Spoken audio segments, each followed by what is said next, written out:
सुश्री Nagma Malik ji, chairman JETRO,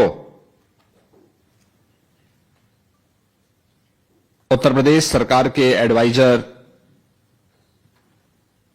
Shri Awanish Kumar Awasthi ji, Uttar Pradesh के additional chief secretary finance and industry commissioner Shri Deepak Kumar ji, आज के इस कार्यक्रम में उपस्थित जापान के सभी प्रमुख इंडस्ट्री लीडर्स, भारत और जापान के बिजनेस कॉपरेशन को आगे बढ़ाने वाले सभी उपस्थित बंधुगण, मैं सबसे पहले इस पावन धरा को,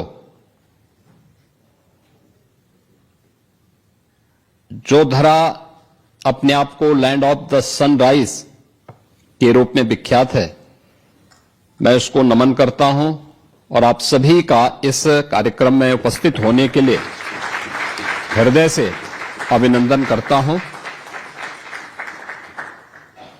भारत और जापान का संबंध, यह संबंध सूर्य की प्रथम किरण से प्रारंभ होकर के और सूर्यवंश की राजधानी उत्तर प्रदेश को एक आत्मीय संवाद के साथ जोड़ती है और उसी संवाद की कड़ी को आगे बढ़ाने के लिए भारत के यशस्वी प्रधानमंत्री आदरणीय श्री नरेंद्र मोदी जी के मार्गदर्शन में भारत आज जिन ऊंचाइयों को प्राप्त कर रहा है, भारत और जापान के द्विपक्षीय संबंध और मजबूत हो सकें, बिजनेस रिलेशन हम सब के बीच में इस साझेदारी को और मजबूती के साथ आगे बढ़ा सकें, उसे मजबूती के साथ आगे बढ़ाने में भारत की आबादी के सबसे बड़े राज्य उत्तर प्रदेश की क्या भूमिका हो सकती है, उस भूमिका को आप सबके सम्मुख रखने के लिए मैं आज जापान की राजधानी टोक्यो में आप सबके साथ संवाद कर रहा हूं और मुझे प्रसन्नता है कि आप सब ने हमारे भारत की माननीय राजदूत और अन्य इंडस्ट्री लीडर्स के साथ इस कार्यक्रम में उनके आमंत्रण पर उपस्थित हुए हैं। मैं आप सबका इस अवसर पर उत्तर प्रदेश सरकार की ओर से हृदय से स्वागत करता हूं, अभिनंदन करता हूं।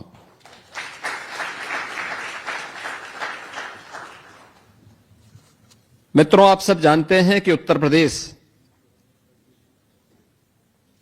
सूर्यवंश के राजा भगवान श्री राम की पावन जन्मस्थली है और इसी परंपरा को आगे बढ़ाने वाले भगवान बुद्ध की भी पावन धरा उत्तर प्रदेश है। भगवान बुद्ध से जुड़े हुए दुनिया के अंदर सर्वाधिक महत्वपूर्ण स्थल उत्तर प्रदेश में ही स्थित है। उनका जो राज्य था कपिलवस्तु, वह उत्तर प्रदेश में है। उन्होंने प्रथम उपदेश जिस पावन धरा पर दिया था, वह सारनाथ उत्तर प्रदेश में है। महात्मा बुद्ध ने सर्वाधिक चातुर्मास जिस धरती पर व्यतीत किए थे, वह श्रावस्ती उत्तर प्रदेश में है। भगवान बुद्ध ने अपना अंतिम महापरिनिर्वाण जिस धरा पर किया था, वह कुशीनगर भी उत्तर प्रदेश में है। इसके अलावा कौशाम्बी, संकिसा और इस प्रकार के अनेक महत्वपूर्ण स्थल जो भगवान बुद्ध से जुड़े हुए हैं, ये उत्तर प्रदेश में हैं। और आज उत्तर प्रदेश के अंदर स्पिरिचुअल टूरिज्म को आगे बढ़ाने के लिए प्रधानमंत्री मोदी जी के नेतृत्व में रामायण सर्किट के साथ साथ बौद्ध सर्किट के कार्यक्रम को सफलतापूर्वक हमारी सरकारें उत्तर प्रदेश के अंदर प्रभावी ढंग से आगे बढ़ाने का कार्य कर रही है। जब भगवान राम की बात होगी, भगवान बुद्ध की बात होगी,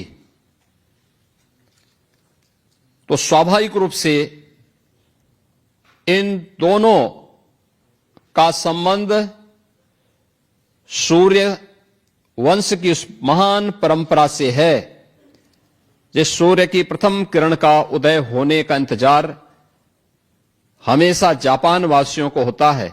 और मैं इस अवसर पर सूर्य वंश से जुड़े हुए इन दोनों महान विभूति की इस पावन धरा की ओर से आप सभी का मैं हृदय से अभिनंदन करता हूं, स्वागत करता हूं।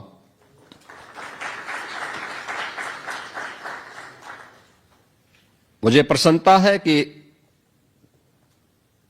भारत के यशस्वी प्रधानमंत्री श्री नरेंद्र मोदी जी की गत वर्ष की यात्रा के उपरांत भारत और जापान के बीच में अनेक मुद्दों पर एक दूसरे के सहयोग के कार्यक्रम आगे बढ़े हैं। और उत्तर प्रदेश की जब मैं बात करता हूं तो भारत की आबादी का सबसे बड़ा राज्य उत्तर प्रदेश है। भारत की आबादी का 25 करोड़ की आबादी अकेले उत्तर प्रदेश में निवास करती है। जितनी बड़ी आबादी है उतनी ही बड़ी चुनौतियां भी हैं, और जितनी बड़ी चुनौतियां हैं उतनी बड़ी संभावनाएं भी उत्तर प्रदेश के अंदर हम सबको देखने को मिलती है। और उन संभावनाओं को जमीनी धरातल पर उतारने का पिछले 9 वर्ष के अंदर हमें सौभाग्य प्राप्त हुआ है। आज उसका परिणाम हम सबके सामने है। पिछले 9 वर्ष में भारत के अंदर सबसे तेज गति से बढ़ने वाले राज्य के रूप में, आर्थिक रूप से आगे बढ़ने वाले राज्य के रूप में उत्तर प्रदेश ने अपने आप को स्थापित किया है। और 9 वर्ष में उत्तर प्रदेश ने अपनी अर्थव्यवस्था को 3 गुना करने में सफलता प्राप्त की। प्रति व्यक्ति आय को लगभग 3 गुना करने में सफलता प्राप्त की। भारत की अर्थव्यवस्था में कभी उत्तर प्रदेश एक बीमारू राज्य माना जाता था। आज उत्तर प्रदेश बीमारू राज्य नहीं, बल्कि भारत की इकोनॉमी का ब्रेक थ्रू बनकर के एक ग्रोथ इंजन के रूप में भारत के विकास में अपना योगदान देने के लिए पूरी मजबूती के साथ खड़ा है। आबादी बड़ी है, लेकिन उत्तर प्रदेश की भूमि उतनी ही उर्वरा भी है। भारत की कुल कृषि योग्य भूमि का केवल 11% उत्तर प्रदेश के पास है, लेकिन भारत के खाद्यान्न उत्पादन का उत्तर प्रदेश 21% उत्पादन अकेले उत्तर प्रदेश करता है। यानी भारत का फूड बास्केट के रूप में उत्तर प्रदेश जाना जाता है। स्वाभाविक रूप से उत्तर प्रदेश के अंदर इस फील्ड में वैल्यू एडिशन की अनंत संभावनाएं हैं। खाद्यान्न के सीड से लेकर के उसे बाजार तक पहुंचाने के लिए, बीज से लेकर बाजार तक की इस प्रक्रिया में जुड़ने, उसके पैकेजिंग के लिए, इन सभी प्रक्रियाओं को आगे बढ़ाने में एक बड़ी भूमिका का निर्वहन कंपनियों के माध्यम से वहां पर किया जा सकता है। फूड प्रोसेसिंग की अनंत संभावनाएं यूपी के अंदर हैं। उन संभावनाओं को, वेयर हाउसिंग एंड लॉजिस्टिक की नई संभावनाओं को भी उत्तर प्रदेश आगे बढ़ाता है। भारत के अंदर सबसे अधिक जल संसाधन वाला राज्य भी उत्तर प्रदेश है। यानी जल संसाधन आज के दिन पे, और मीठा जल, यह जल इतना मीठा है कि उस जल का उपयोग हम न केवल एग्रीकल्चर के लिए बल्कि ग्रीन हाइड्रोजन के निर्माण में भी और अन्य महत्वपूर्ण कार्यक्रमों को आगे बढ़ाने में भी हम उसका उपयोग कर सकते हैं। पंप स्टोरेज की स्कीम को भी आगे बढ़ाने में इन सभी संसाधनों का बेहतर उपयोग हो सकता है। उत्तर प्रदेश की आवश्यकता को ध्यान में रखते हुए हम लोगों ने उत्तर प्रदेश के अंदर ये 25 करोड़ की जो आबादी है, इस 25 करोड़ की आबादी में 56% आबादी ऐसी है जिस आबादी में जो आबादी वर्किंग फोर्स है, यानी युवा है, कार्य करने के लिए किसी भी फील्ड में स्किल मैन पावर की आपूर्ति करने में सदैव आपको उपलब्ध हो सकता है सस्ता और अच्छा मैन पावर। हर एक सेक्टर का उत्तर प्रदेश के अंदर आज के दिन पर उपलब्ध हो सकता है। उत्तर प्रदेश ने इस दिशा में उन सभी आकांक्षाओं की पूर्ति के लिए इंफ्रास्ट्रक्चर पर ध्यान दिया। पिछले 9 वर्ष के अंदर अनेक एक्सप्रेसवे उत्तर प्रदेश के अंदर स्थापित हुई। यह एक्सप्रेसवे जो पहले उत्तर प्रदेश का शेयर जिसमें बहुत कम हुआ करता था, आज भारत की एक्सप्रेसवे की 95% अकेले उत्तर प्रदेश के पास है। भारत का सबसे बड़ा रेल नेटवर्क उत्तर प्रदेश के पास है। भारत के अंदर eastern and western dedicated freight corridor का जंक्शन उत्तर प्रदेश के पास है। एक्सप्रेस हाईवे पर उत्तर प्रदेश सरकार के द्वारा 27 ऐसे इंडस्ट्रियल पार्क डेवलप करने की कार्रवाई प्रारंभ की गई है।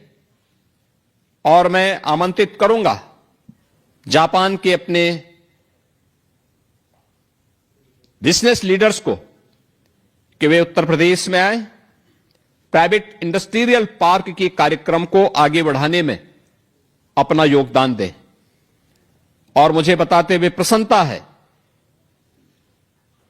कि एयर कनेक्टिविटी में जितनी बड़ी सफलता उत्तर प्रदेश ने प्राप्त की है, हमने पिछले 9 वर्ष के अंदर उत्तर प्रदेश के अंदर 16 डोमेस्टिक, 4 इंटरनेशनल एयरपोर्ट संचालित किए हैं। और भारत का सबसे बड़ा international airport, Noida international airport, बहुत शीघ्र संचालित होने वाला है। नोएडा इंटरनेशनल एयरपोर्ट के पास ही हम लोगों ने जापान के निवेशकों के लिए जापान इंडस्ट्रियल सिटी के निर्माण की कार्रवाई को भी आगे बढ़ाया है, जिसके लिए 500 एकड़ की भूमि वहां पर आवंटित भी की है। चाहे वह जेवर नोएडा इंटरनेशनल एयरपोर्ट हो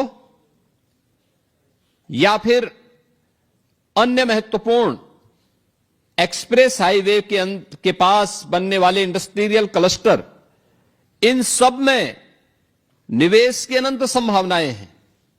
और जापान से जुड़ी हुई तमाम कंपनियों ने उत्तर प्रदेश के अंदर अपना निवेश किया है। जिन्होंने भी उत्तर प्रदेश के अंदर अपना निवेश किया है, उन्हें उत्तर प्रदेश के एक सुरक्षित माहौल में अपना निवेश भी न केवल सुरक्षित महसूस हुआ है, बल्कि और उज्जवल भविष्य की एक नई कामना के साथ वे अपने बिजनेस को उत्तर प्रदेश के अंदर बढ़ाने में रुचि लेते हैं और प्रदेश सरकार का एक सकारात्मक योगदान उन्हें उपलब्ध होता है। हमारे पास 34 से अधिक सेक्टोरल पॉलिसीज हैं और इन सेक्टोरल पॉलिसीज के माध्यम से हम उत्तर प्रदेश के अलग अलग सेक्टर में जो निवेश की अनंत संभावनाएं हैं इन्हें आगे बढ़ाने का काम कर रहे हैं। उत्तर प्रदेश आज के दिन पे भारत के मोबाइल मैन्युफैक्चरिंग का 55% अकेले उत्तर प्रदेश मैन्युफैक्चर कर रहा है। इलेक्ट्रॉनिक कंपोनेंट का 60% मैन्युफैक्चरिंग उत्तर प्रदेश के अंदर होता है। स्वाभाविक रूप से इसके लिए लॉजिस्टिक एंड वेयर हाउसिंग की आवश्यकता है। इसके लिए भी हमारी डेडिकेटेड पॉलिसी उत्तर प्रदेश के अंदर वर्तमान में कार्य कर रही है। उत्तर प्रदेश के अंदर डाटा सेंटर क्लस्टर के निर्माण की कार्रवाई, कई प्रस्ताव हमारे पास डाटा सेंटर स्थापित करने के प्राप्त हुए हैं। सेमीकंडक्टर के क्षेत्र में आपने देखा होगा, अभी कुछ दिन पूर्व भारत के आदरणीय प्रधानमंत्री श्री नरेंद्र मोदी जी के द्वारा उत्तर प्रदेश में नोएडा इंटरनेशनल एयरपोर्ट के पास ही एक सेमीकंडक्टर यूनिट की आधारशिला रखी गई है। इन सभी सेक्टर्स में जो संभावनाएं उत्तर प्रदेश के अंदर हैं, उन संभावनाओं को आगे बढ़ाने के लिए और आप सब के सहयोग को प्राप्त करने के लिए आज हम सब यहां पर आपके सामने उपलब्ध हुए हैं। उत्तर प्रदेश में आपका निवेश इसलिए भी सुरक्षित है और आपके लिए भी सुखद अनुभूति का क्षण उपलब्ध कराता है क्योंकि उत्तर प्रदेश में एक सुरक्षित वातावरण है, स्केल है, तो उस स्केल को स्किल में बदलने की सामर्थ्य भी है, स्टेबिलिटी है, स्पीड है। यह सभी कुछ आपको उत्तर प्रदेश के अंदर देखने को मिलेगा। यानी पर्याप्त मात्रा में यंग वर्कफोर्स इंडस्ट्री में कार्य करने के लिए वहां पर आपको उपलब्ध हो सकता है। किसी प्रकार की कोई समस्या नहीं। हर इंडस्ट्रियल पार्क के लिए 4 लेन की कनेक्टिविटी, पर्याप्त मात्रा में ऊर्जा की आपूर्ति उत्तर प्रदेश के अंदर आज के दिन पर उपलब्ध करवाई जा रही है। 75,000 एकड़ का हमारे पास व्यापक लैंड बैंक है। ये लैंड बैंक न केवल एनसीआर में बल्कि एक्सप्रेस हाईवे के साथ ही बुंदेलखंड में भी झांसी के पास 56,000 एकड़ में हमारा नया इंडस्ट्रियल सिटी का निर्माण बीडा के नाम पर वर्तमान में प्रारंभ हुआ है। इन्हें हम आगे बढ़ाने का कार्य कर रहे हैं। आज प्रदेश के अंदर बेहतर कानून व्यवस्था का ही परिणाम है कि हमें अभी 2023 में हम लोगों ने उत्तर प्रदेश का ग्लोबल इन्वेस्टर समिट किया था। ग्लोबल इन्वेस्टर समिट में उत्तर प्रदेश को देश और दुनिया से आए हुए निवेशकों के माध्यम से 40 लाख करोड़ रुपए के निवेश के प्रस्ताव प्राप्त हुए थे और 40 लाख निवेश के प्रस्तावों में से अब तक 15 लाख करोड़ रुपए के निवेश के प्रस्तावों को जमीनी धरातल पर उतारने में हमें सफलता प्राप्त हुई है। 7 लाख करोड़ के निवेश के प्रस्ताव अभी हमारे पाइपलाइन में हैं और बहुत शीघ्र जब भी हमारी ग्राउंड ब्रेकिंग होगी, उस ग्राउंड ब्रेकिंग सेरेमनी में हमें 7 लाख करोड़ रुपए के नए निवेश के प्रस्तावों को भी जमीनी धरातल पर उतारने में हमें सफलता प्राप्त होगी। बड़े निवेशक के लिए एक महत्वपूर्ण केंद्र उत्तर प्रदेश इसलिए भी है क्योंकि भारत का एमएसएमई का सबसे बड़ा जो आधार है, जो सबसे बड़ा बेस है, वो यूपी के पास है। 96 लाख एमएसएमई यूनिट वर्तमान में यूपी के अंदर कार्यरत हैं, जिनमें 3 करोड़ से अधिक लोग कार्य कर रहे हैं। ये 3 करोड़ लोग उत्तर प्रदेश के अंदर शासन, उत्तर प्रदेश सरकार एमएसएमई सेक्टर को अनेक प्रकार से सुविधाएं देती है। कोई भी एमएसएमई यूनिट के लिए 1000 दिनों तक उन्हें किसी भी प्रकार की कोई भी एनओसी से मुक्त किया जाता है और वे उत्तर प्रदेश के अंदर अपना निवेश करती हैं। 1000 दिनों के अंदर वे अपनी अन्य औपचारिकताओं को पूर्ण कर लेती हैं। लेकिन उनका प्रोडक्शन नहीं रुकता, उनको कहीं कोई डिस्टरबेंस नहीं होता है। हां, गवर्नमेंट के स्तर पर उन्हें प्रोत्साहित करने के लिए बहुत सारे इंसेंटिव प्रदान किए जाते हैं और गवर्नमेंट के स्तर पर उनको दिए जाने वाले इन सहयोग के क्रम में हम उन्हें टेक्नोलॉजी के साथ, डिजाइन के साथ, मार्केट के साथ और एक्सपोर्ट के साथ जोड़ने में उन्हें अपना भरपूर मदद भी उपलब्ध करवाते हैं। उत्तर प्रदेश के अंदर हम लोगों ने जो एक तंत्र विकसित किया है, उस माहौल का लाभ लेने के लिए मैं आज आप सभी को वहां पर आमंत्रित करता हूं। Single window ease of doing business के लिए किस प्रकार से महत्वपूर्ण हो सकता है। आज Uttar Pradesh ease of doing business में देश के अंदर टॉप अचीवर स्टेट के रूप में उत्तर प्रदेश ने स्थान प्राप्त किया है और उत्तर प्रदेश ने इसके लिए निवेश मित्र, निवेश सारथी, निवेश मित्र के माध्यम से हम लोगों ने कोई भी एमओयू उत्तर प्रदेश सरकार के साथ होता है, निवेश मित्र उसके माध्यम से सीएम फेलोज सारी औपचारिकताओं को पूर्ण करके निवेशक को फॉलोअप के माध्यम से सारी औपचारिकताओं को एक समय सीमा के अंदर उन्हें उपलब्ध करवाता है। निवेश सारथी उस निवेश को प्रभावी ढंग से निवेश कराने में योगदान देता है। तो इसके साथ ही उत्तर प्रदेश के अंदर अन्य कार्यों को आगे बढ़ाने के लिए निवेश सफलतापूर्वक हो गया है, तो सफलतापूर्वक हुए उस निवेश को गवर्नमेंट के स्तर पर जो भी इंसेंटिव संबंधित इन्वेस्टर को उपलब्ध करवाए जाने हैं, इस समय से उपलब्ध कराने वाले अग्रणी राज्यों में उत्तर प्रदेश आज के दिन पर वहां पर जाना जा रहा है।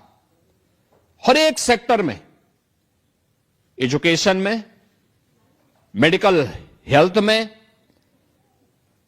सेमीकंडक्टर क्षेत्र में, डाटा सेंटर क्लस्टर की स्थापना करने के क्षेत्र में, renewable energy and hydrogen energy के क्षेत्र में भी उत्तर प्रदेश में निवेश की अनंत संभावनाएं हैं और इन अनंत संभावनाओं को आगे बढ़ाने के लिए उत्तर प्रदेश आज जापान के आप सभी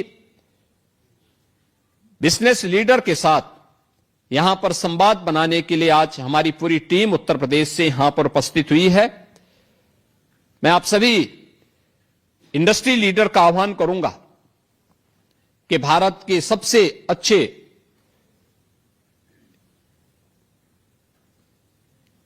इन्वेस्टमेंट के ड्रीम डेस्टिनेशन के रूप में आज जाने जाने वाले उत्तर प्रदेश के अंदर आप लोग अपना निवेश करें। ये निवेश डीप टेक में हो सकता है, फिनटेक में हो सकता है, मेडटेक में हो सकता है, या फिर यह निवेश सर्विस सेक्टर में भी आप अनुमान कर सकते हैं। स्पिरिचुअल टूरिज्म में, eco tourism and heritage tourism के लिए गत वर्ष उत्तर प्रदेश के अंदर 156 करोड़ टूरिस्ट उत्तर प्रदेश के अंदर की यात्रा किया है।